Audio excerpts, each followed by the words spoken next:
की 80 कोटी लोकांना देशातल्या माननीय प्रधानमंत्री फुकटात धान्य देतात, पण हे धान्य जो पिकवतो तो शेतकरी आज उपाशी मरतोय. त्या शेतकऱ्याला तुम्ही अन्नधान्य का देत नाही आहात? त्या शेतकऱ्याच्या सुद्धा आरोग्याची काळजी कोण बघणार आहे? मग ह्या मदतीचे जे कागदी घोडे आहेत ते कागदी घोडे तुम्ही नुसते नाचवत बसू नका, पण ताबडतोबीने शेतकऱ्यांबरोबर ज्या नागरिकांची घरदारं वाहून गेलेली आहेत त्यांना चांगल्या ठिकाणी हलवून त्यांच्या छावण्या चांगल्या उभारल्या पाहिजे. छावण्या म्हणजे छळ छावण्या नव्हे, पण चांगल्या निवाऱ्याची सोय केली गेली पाहिजे. त्यांची घरदारं नीटनेटकी होत नाही तोपर्यंत त्यांच्या आरोग्याची काळजी घेतली पाहिजे. शाळांची सुद्धा आता एक स्वच्छता मोहीम करून शाळा लवकर सुरू केल्या पाहिजेत. नंतर अनेक ठिकाणी शेत जमिनी वाहून गेल्या आहेत, खरडून गेलेल्या आहेत. त्यांचं नुकसान तर फार मोठं आहे, पण शेत जमिनीबरोबर रस्ते सुद्धा वाहून गेलेत. म्हणजे अनेक ठिकाणी गावांचा किंवा वस्त्यांचा संपर्कच तुटलेला आहे. तर ताबडतोबीने तिकडे रस्त्यांची कामं सुरू झाली पाहिजेत. खूप मोठी कामं आहेत, खूप मोठं हे संकट आहे. परत एकदा सांगतो, आम्हाला याच्यामध्ये राजकारण आणायचं नाही, पण आम्ही किती जरी म्हटलं तरी सरकार ज्या पद्धतीने कामकाज करते किंवा करत नाहीये हे मात्र संतापजनक आहे. नुसते कागदी घोडे नाचवण्यापेक्षा तिथे शेतकऱ्यांमध्ये जा, काय हवं नको ते बघा. केंद्राचं पथक कधी येणार?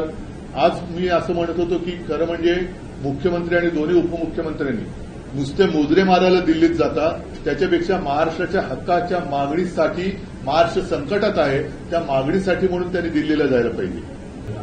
मग बातमी खोडा तुम्ही, पण ती बातमी खोडा ना तुम्ही, ही त्यांचा प्रश्न आहे. बातमी आली कशी? पण हे जरी असेल तरी अतिवृष्टी झाली हा गैरसमज आहे का? पिकं उद्ध्वस्त झाली हा गैरसमज आहे का? घरदारी वाहून गेली हा गैरसमज आहे का? रस्ते वाहून गेलेत हा गैरसमज आहे का? मुलांची पुस्तकं, वह्या पुस्तकं वाहून गेली हा गैरसमज आहे का? शेतकरी आत्महत्या करतायत हा गैरसमज आहे का? काय तुम्ही कोणत्या काळामध्ये किंवा कोणत्या जगात राहताय ती लोक मला कळत नाही. मला एवढंच म्हणायचंय की त्यांनी जी काय जाहिरातबाजी चालवली होती ना, त्या जाहिरातीत जेवढा पैसा खर्च केला ना तेवढा पैसा तरी द्यावा.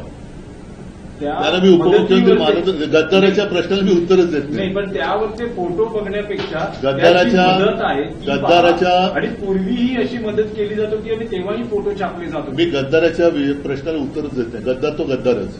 आज सुद्धा बोलतो तो गद्दारच आहे आणि गद्दाराला मी उत्तर देत नाही. ते येणार, त्यांचे इथे काय व्यवहार असतील ते करणार. पुन्हा कार्यकर्त्यांनी सांगणार की महापौर भाजपचाच झाला पाहिजे, शेतकरी मेला तरी चालेल, आणि परत जाणार. कारण ते मागेही जेव्हा आले होते लालबागच्या राजाच्या दर्शनाला म्हणून आले, तेव्हा माझा मराठी बांधव, मराठा समाज मुंबईमध्ये होता, त्याला ते भेटले नाहीत आणि कार्यकर्त्यांनी भेटून मुंबईत महापौर भाजपचाच होणार एवढं बोलून ते गेले. त्यांना दुसरं उद्योग काय आहे? त्यांना खूप मोठी मोठी कामं आहेत. क्रिकेटच्या मॅचेस खेळवायचे, जय शाह आणखीन काय मागेल त्याचे हट्ट पुरवायचे आहेत.